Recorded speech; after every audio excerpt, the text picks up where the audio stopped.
A couple weeks ago, Netflix released the first batch of episodes for the new remake of Bastard, an anime based on a manga by Kazuchi Hagiwara.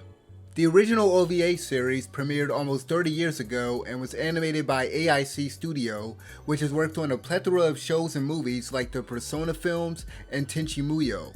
This new iteration of the series was animated by Leiden Films, the studio that brought us last year's Tokyo Revengers and most recently Call of the Night.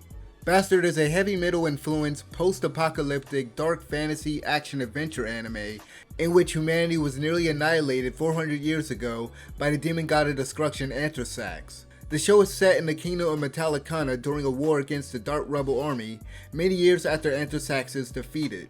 With their backs against the wall, they must rely on Dark Snider, the reincarnation of a powerful evil sorcerer and the former leader of their enemies, who's been sealed inside a young boy named Lucian Rinrin. However, in order to break the seal, it requires a spell and a kiss from a virgin maiden. Tia no Toyoko, the daughter of a great priest who raised Lucian, has been assigned the task of performing the ritual to bring the sorcerer back during a crisis. In order to prevent the resurrection of Anthrasax by the Dark Rebel army, Dark Snider must stop them from breaking the seals guarded by the four royal families. Going into this anime, I didn't expect to like it as much as I did. I've never heard of this series prior to the announcement of the remake back in February. I was expecting something tonally similar to Attack on Titan, which I absolutely hated, or 1990s Berserk, which I tried briefly last year and thought was dreadfully boring. What made me give this show a shot was when I stumbled upon the opening sequence, which is amazing both in terms of the theme song performed by Code Rain and the visuals. What surprised me initially while watching the first episode was the balance between the grim dark tone and the lighthearted moments. I wasn't expecting the amount of levity that is present throughout the series, but I definitely appreciate it. While some of its content is clearly targeted for a mature audience, it feels much more like a shonen anime than what I was anticipating. While I mostly enjoyed the first half of Bastard, I wasn't exactly blown away by anything in particular. The story is straightforward and the show doesn't take too long to get into the plot. There were a couple of times when an episode starts out with a bit of exposition or where some is included in the middle of the episode. These explanations seem fairly quick enough not to affect the pacing, but there was one instance in which its placement felt a bit odd coming from a different scene.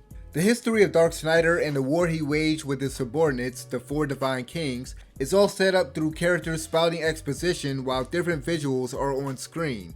I think it would have been much better if we actually got flashbacks rather than brief visual glimpses into the events of the war 15 years ago periodically throughout the series. Throughout the course of the show, there are moments where characters talk about how wicked and ruthless Dark Snider was and how he's changed. The problem is that we never get to see any of that. The audience is shown how powerful he is and how he's a perverted womanizer, but so far we haven't seen just how evil this man was prior to being defeated and sealed in Lucian. The most we're given is a scene in episode 8 that showcases how cruel he might have been. While I liked this character, I thought the setup and build up for him was weak and it could have been handled way better. With that said, I enjoyed watching Dark Snider and his interactions with Yoko. His personality is extremely different from the innocent, clueless, and playful boy that Lucian is. He's egotistical, smug, selfish, and some might say arrogant. He can seduce any woman and thinks he's the most handsome guy to ever walk the earth. His personality really starts to shine halfway through the season once he encounters other members of the Dark Rebel army. His goal is to take back his army and conquer the world. Dark Snider is fearless except for when it comes to Yoko. The dynamic of their relationship was quite amusing as she has basically tamed him. Not a fan of Inuyasha at all, but that show was the first one that came to mind when watching scenes where Yoko appears to have some authority over him after raising him as Lucian for many years. She's kinda like a mother or a big sister to him. She doesn't have any magical power over him like Kagome had with Inuyasha with the Sit Boy command, but there's something about their interaction that made me think about that. Anyway, there are a few funny scenes with Dark Snider and Yoko, my favorite of which was a moment later on where she's serving soup to everyone.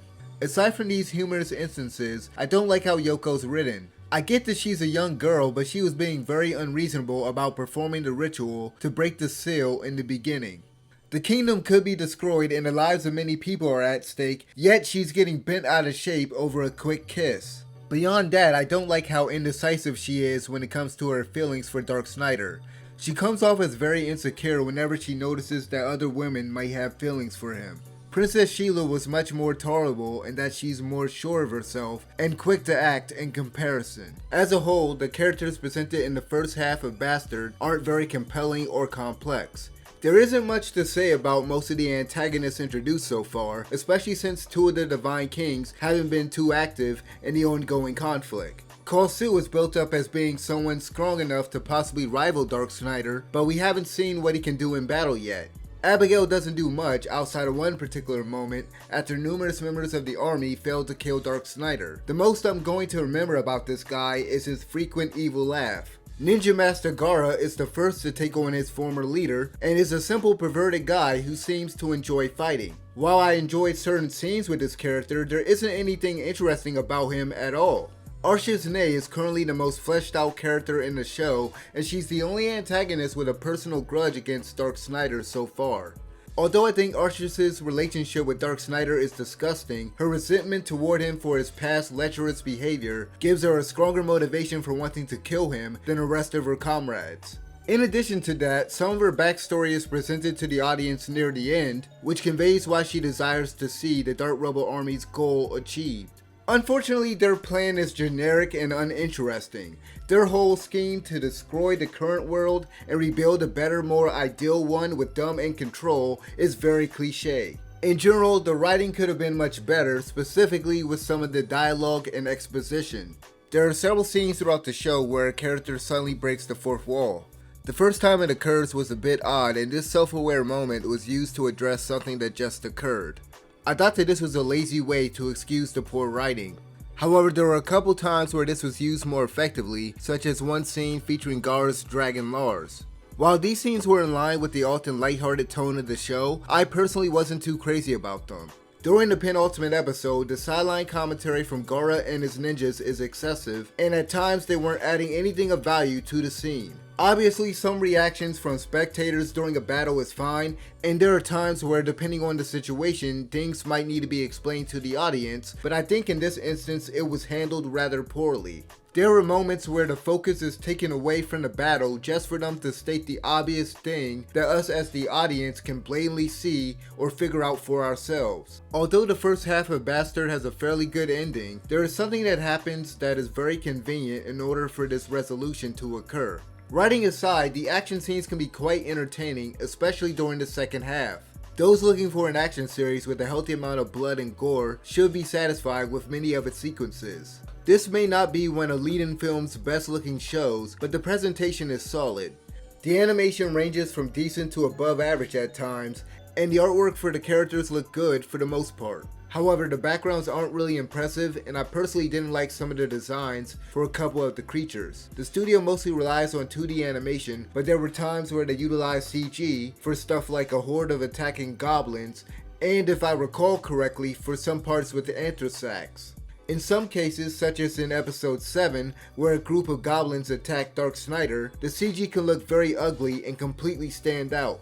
Before I wrap up this review, I have to mention a couple things that some people might not like in this show, which is the fan service and the sexual scenes. As I mentioned earlier, this anime is targeted toward a more mature audience, and as such contains heavy violence, nudity, and some very suggestive scenes. A certain group of people are really gonna enjoy the fan service and erotic scenes. At the same time, I could see some people being turned off by it, or even making the case that the intimate and fan service moments are a waste of screen time and are detrimental to the flow of the show. There were a couple of instances where Darksnyder was alone with a woman that showcases how he's a master of seduction. I know there's bound to be some people that have a problem with the way the female characters are easily smitten with him, which perhaps there's a valid point of criticism to be made there. Overall, Bastard is a fun action series that keeps things light despite its post-apocalyptic setting and the fate of humanity being at stake. It's a show that I think will appeal to those looking for something a bit more mature than your average shonen